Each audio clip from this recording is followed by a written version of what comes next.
Hi everyone, I'm Teresa, and I'm so glad that you're here as we're learning from the Bible about wisdom. That's right, wisdom is finding out what you should do and doing it. We can learn a lot about wisdom by looking at Jesus' life, which is what we're going to do today using Legos. So stay tuned for that. But first, let's check in on Haley as she's also digging deep and discovering what matters most. Let's go. Hello, adventurers! It's me, Haley, or as I am known in treasure hunting circles, Arizona Haley!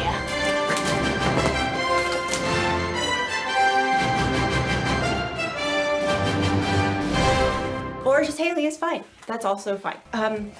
Today, we're hunting for treasure. Not just any treasure, mind you. The treasure of wisdom.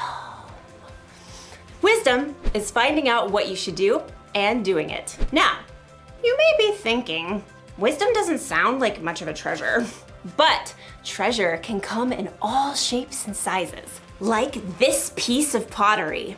It doesn't look like much, but if you look closer, closest, there. If I had to guess, I'd say this artifact is probably a few thousand years old. Phoenician, probably. These markings suggest that this pot could be of Carthaginian origin. Some archaeologists had to travel a long way to find this fragment.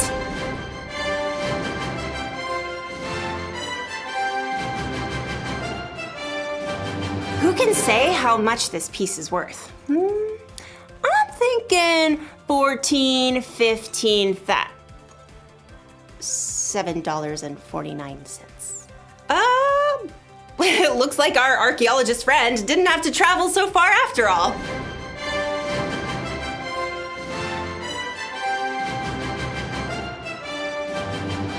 You see, you can find treasure anywhere. You can find it halfway across the world. Or you can find it at Frank's Pottery Emporium. Wisdom can be like that. For some wisdom, you may have to dig really deep or travel really far.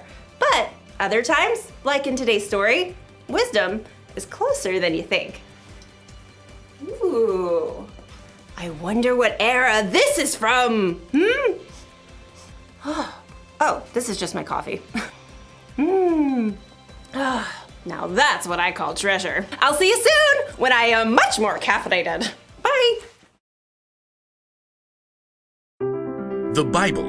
It's 66 books of history, stories, letters, and poetry that fit together to form God's one big story. The epic adventure of how He created us and loves us so much that He made a way to rescue us.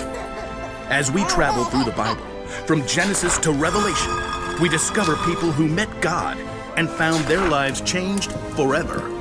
Now, for an amazing story, inspired by the book of Luke, chapter 2, verses 41 through 52. When God sent His very own Son, Jesus, to earth, angels shouted the good news.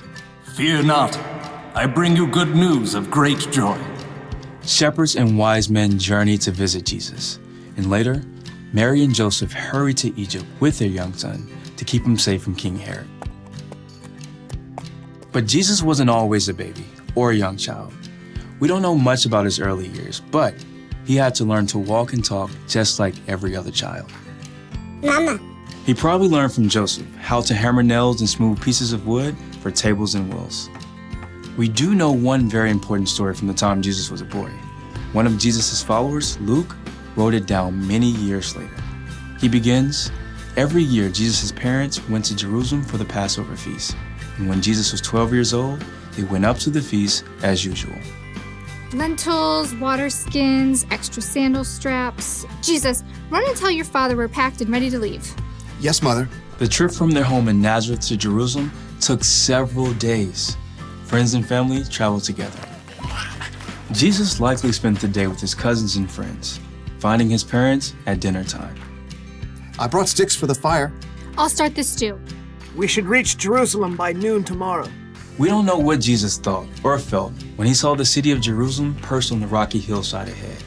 Years later, he would enter the city to the shouts of cheering crowds. But for now, Jesus was just a boy celebrating Passover with his family. You remember where your cousins live, right? We're staying with them again. I can find it. All week, families celebrated with relatives. Together, they enjoyed the Passover feast. You, O Lord our God, have given us festival days for joy, in remembrance of the departure from Egypt. Blessed are you, O Lord our God. When the feast was over, Mary and Joseph packed and began their trip home along the crowded roads. At the end of the day, they stopped to set up camp. Jesus, can you start the cooking fire?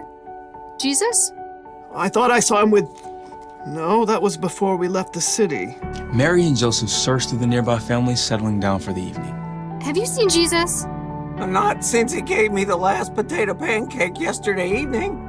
No one's seen him. Since Jerusalem. We left him in the city. Frantic, Mary and Joseph hurried back to Jerusalem to search for their missing son. They immediately checked the home where they had been staying.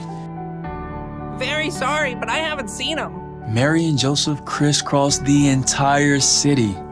He loved the honey cakes from that bakery. Excuse me, have you seen a 12-year-old boy about this tall? Dark brown robe. Hair kind of sticks out over his ears. Yes, like that. Sorry, haven't seen him. They may have checked the swimming hole or the stables, but Jesus was nowhere to be found. So Mary and Joseph paced the streets at wit's end. He's just never gone off like this. I don't think he's here. We've searched the whole city. Everywhere except... As Mary and Joseph turned the corner, high white walls rose ahead of them. The temple! We'll check the courtyard. Just in case. The courtyard was filled with visitors still in the city for Passover. As they circled the open space, Mary froze. Joseph, there! Just ahead, they saw their son. Jesus was sitting with a group of teachers, listening and asking questions. Teacher, isn't it always right to be kind, even if it means giving money to a beggar on the Sabbath? The teachers nodded in agreement and amazement, but Mary and Joseph rushed forward. Jesus! Son, why have you treated us like this? Grabbing her boy, Mary hugged Jesus so hard she nearly squeezed the air out of him. Your father and I have been worried about you. We've been looking for you everywhere. Why were you looking for me? Didn't you know I had to be in my father's house? All I know is, no more stunts like this, okay? Jesus returned to Nazareth with his parents, obeying everything they asked of him. As he grew wiser and stronger. He also became more and more pleasing to God and to others.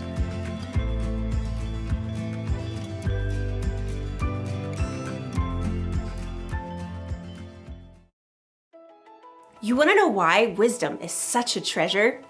Because we have so many choices to make in our lives. Wisdom can help us know what to do and when to do it, what to say and how to say it, where to go, who to hang out with, all the choices. Wisdom is a very valuable treasure. So, where do we find wisdom? When Mary and Joseph were searching all over for Jesus, they found him in the temple asking questions and listening to wisdom from the teachers. So maybe we can search for wisdom from our church leaders.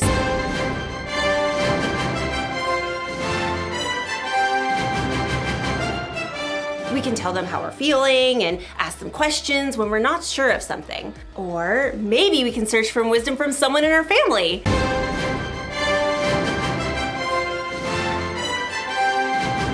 Your family probably knows you better than anyone, and they can help you make tough decisions in a way that no one else can. And there's another place that we can search for wisdom. Ta-da! The Bible is full of God's wisdom.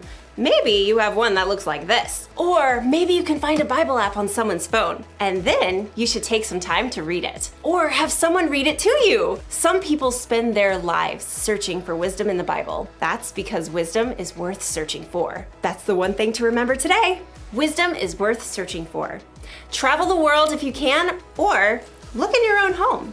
But keep searching for wisdom. Valuable treasure awaits! Like this Etruscan urn shard. Ah! Hopefully that wasn't too valuable. Well, I will see you next time on our next adventure. I really hope we have some Etruscan glue.